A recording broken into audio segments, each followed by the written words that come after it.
தென்னிந்தியாவிலே கேரளாவில் கூட ஒரு இடத்திலே பிஜேபி ஒரு நடிகரை நிறுத்தி வெற்றி பெற்று விட்டது. கர்நாடகாவிலே 9 இடங்களில் வெற்றி பெற்றிருக்கிறது. ஆந்திராவிலே 3 இடங்களில் வெற்றி பெற்றிருக்கிறது. தெலுங்கானாவிலும் வெற்றி பெற்றிருக்கிறார்கள். மகாராஷ்டிராவிலும் வெற்றி பெற்றிருக்கிறார்கள். அவர்களால் ஒரு இடத்தில் கூட வெற்றி பெற முடியவில்லை என்றால் அது தமிழ்நாடு மாநிலம்தான்.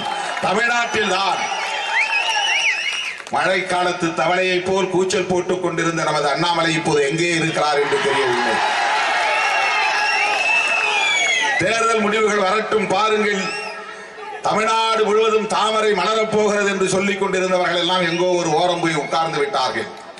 தமிழ்நாட்டிலே சனாதன சக்திகளுக்கு இடமில்லை, பிற்போக்குவாத சக்திகளுக்கு இடமில்லை, சாதிவெறி மதவெறி சக்திகளுக்கு இடமில்லை என்று தொடர்ந்து தேர்தல்களின் மூலம் தீர்ப்பு